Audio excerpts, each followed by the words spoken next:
Hey. Hi. My goodness, you clean up beautifully. Yeah. I should never have let you go, should I? You would never listen when I brought that up. Never listen. Not bad, though, for an old married mother. Not so much of the old thing. Where's my daughter? I put this on just for her. Well, she's not here, but Duke is. Will that do? I'll pass. No. Oh. What's the matter? Come on. Not a whole lot. I'm still thinking about the security arrangements over at your husband's club. Is that it? Yes. No, it's not. Yes, it is. No, it's not. You're worried. I am? You are, yes, because it's getting closer and closer to Katherine marrying that man, and you're worried about it. I'll be a lot better when I figure out who's trying to put her out, but in the meantime, I don't trust anybody, in particular that man of hers. I don't know. I mean, Paul may be a little slow, strange, but he seems like a nice enough man, and I'm sure he loves Katherine, doesn't he? I agree with the first part of your description, yes. Oh. I mean, you don't actually suspect him of anything. This is just a man thing, right? I ask you.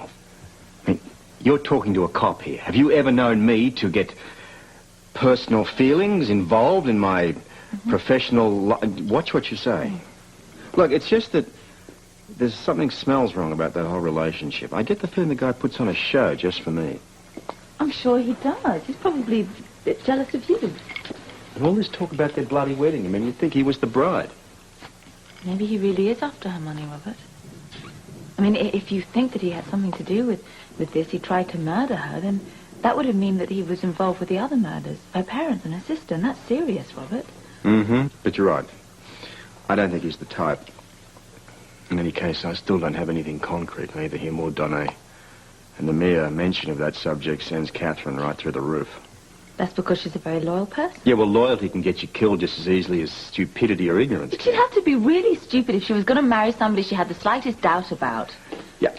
Oh, Robert, I thought I heard your voice. My, oh my, you should wear a tuxedo more often. You think so? Yeah, I told you that. Hey, See? I was It's listening. fine. Yes, thank you very, very much for having these policemen outside. When all this is over with, I want to take all the men and women who've taken such good care of Anna, Robin, and myself. I want to have a big party at the club, champagne dinner, anything they want. We'll probably pack the place, don't you think? It's what the town needs, one more bloody party. You know, I can't help but feeling a burden to the city, then. Well, between myself and the U.S. attorney, you're covered for the duration of the trial. However, I do have a slight problem. What's that? Manpower. If I could stretch the police academy one more shift, I'd have it made. But as it is, my guys are stretched to the limit. Can't I help? Now I'm feeling guiltier than ever. Don't be. You're both still at the front of the line. However, to further complicate my life, I had a rather charming call from Washington. I now have to provide undercover protection for one Nicholas Van Buren. Oh, that's really nice. Is that the bright side of things? Oh, look, I hope you can relax enough tonight to have a nice time. A nice time. All right. A nice time it'll be. I think it's about time I let it all hang out. Oh, don't do that. You'll hate it when I do that, I know. Well, you never know. Perhaps your luck will change. Perhaps Paul will be sick and he can't go. Oh, yeah, I'm looking forward to meeting that Tracy quartermaine. From what I hear, she sounds very interesting. Personally, I shall be keeping a very tight eye on one Lord Larry. Oh, Lord Larry, yes, poor thing. He's the one who's got the old wife and the new wife to juggle with. Is that back to front inside out? That should prove interesting, yeah. I think I've mastered the art of that. He should have called me for some information. Oh, but then again, you had the advantage. You had two superior beings to deal with. Absolutely. Liberal-minded, generous to a fault, good-looking. Then there's Duke.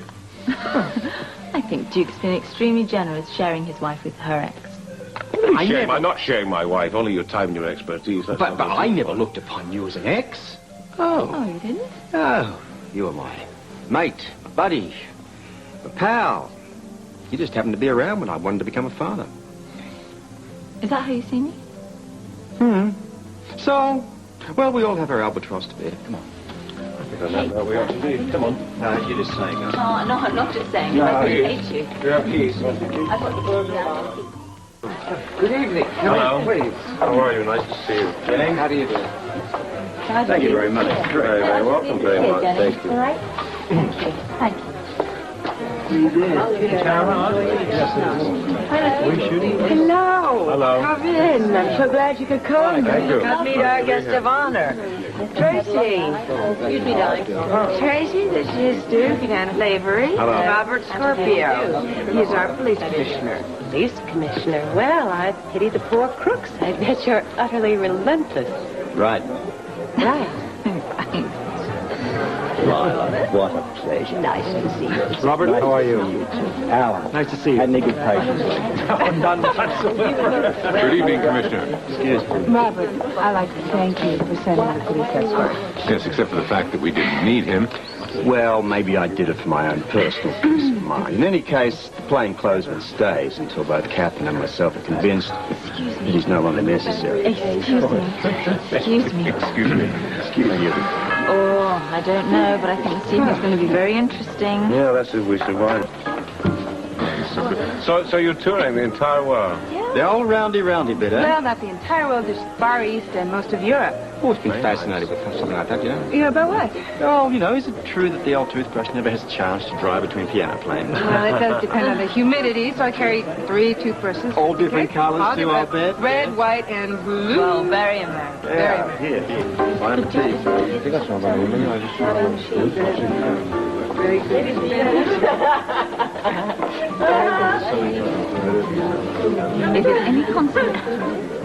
If it's any consolation, she doesn't look like a blushing bride to me. But far be it for me to ever know or understand what goes on inside the mind of a woman. My only hope is she doesn't turn around and get married before I find out who stuffed her car into that transformer box in the old Lake Road. That's all. All right. I'm not being unreasonable. All right, no, you're not being unreasonable. Darling, do you have any idea what time we're going to get to bed tonight with 2 parties to go? I thought you liked all these glittery nights. I like going to bed. Well, she's not complaining then, is she? Right. Yes. Oh, my goodness. Commissioner, how much is this misguided whim of yours costing the taxpayers of Port Charles tonight? You could save a bundle by sending him home, I'll bet. Well, no more than usual. Besides, McGonagall's on duty till 2, and he gets fed in the bargain.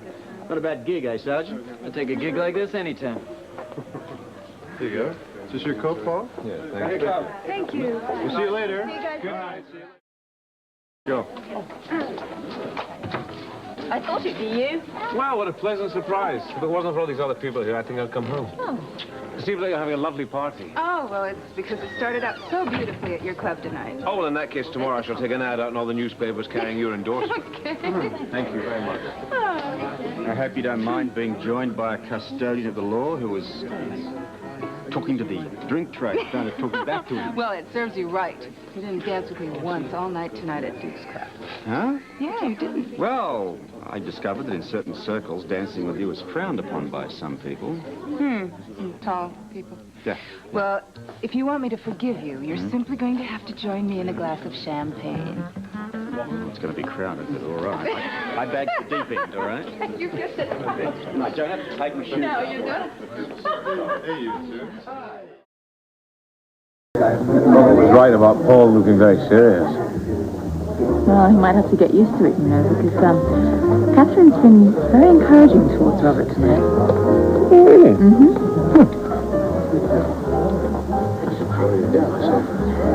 Well, when all else fails, try bribery. Please, allow me. Excuse me. Oh, what is the matter with you? I've never seen you be so rude before. I'm not a possession of yours or anything. Well, but I think you're really getting to Paul now. Yes. It's good for his character. Besides, I like to stir things up. You never know what might flush out of the woodwork. Excuse me, Anna. There's a telephone call for you. It's Miss Vining from General Hospital.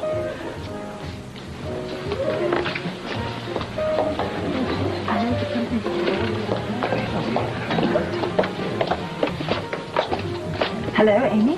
Hello? Yes, it's Anna. Yes? Me? I don't know.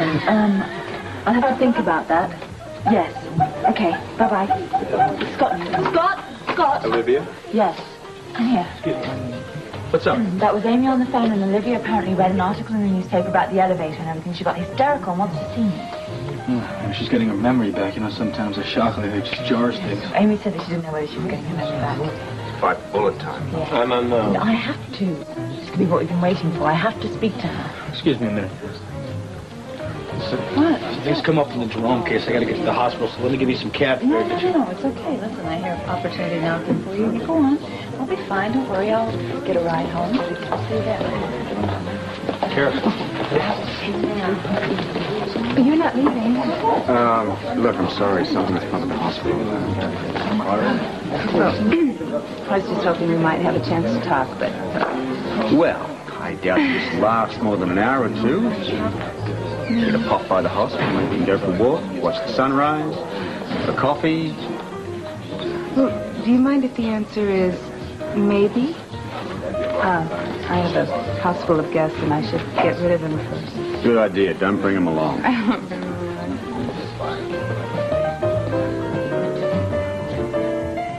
Olivia, I brought Anna Labor here to see you. Do you like me? I gave you the doll, didn't I? Why do the newspapers say I was so bad? Well, you've been sick. And, as you get better, then you'll remember. And then you'll understand.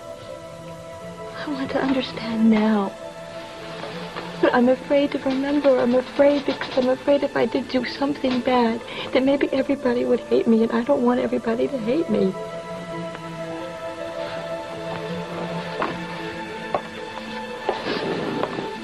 Well? You should give her an Academy Award.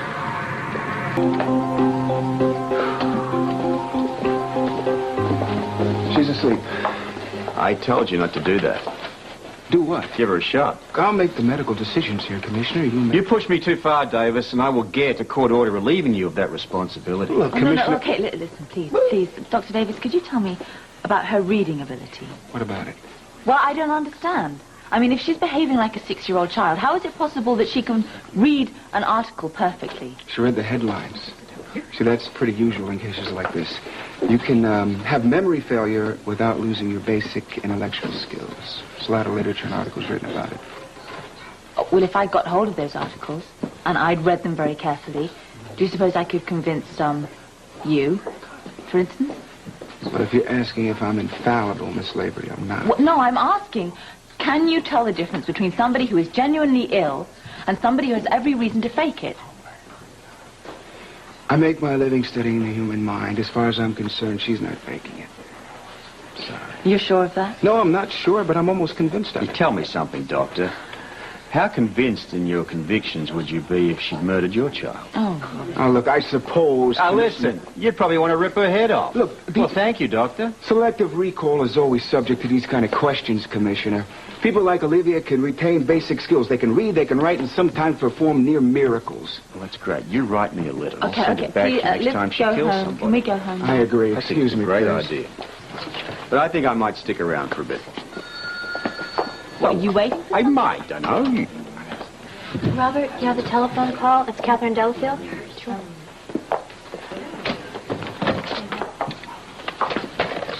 Hello? It's me, Robert. I'm not coming. Mind if I ask why? I shouldn't be relying on you, so much if I'm engaged to Paul. If?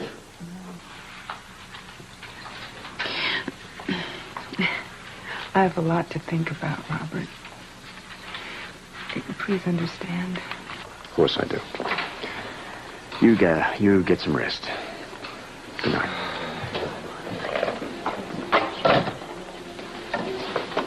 I think our lives will be so wonderful and settled one day, don't you? You mean like, sitting on the beach or a nice boat, fishing with a pina colada? A what? Yes, something like that. Don't worry, nothing's going to happen to either of you. What about you? Me? Well, I thought I might let Indiana Jones continue the blissful life of a bachelor for some time to come. Really? Does he know yet? Ah, I'm going to break it to him gently. Does she know yet? No, it'll be a surprise. She'll thank me. Really? What are you saying? She'll thank me. Don't mind me.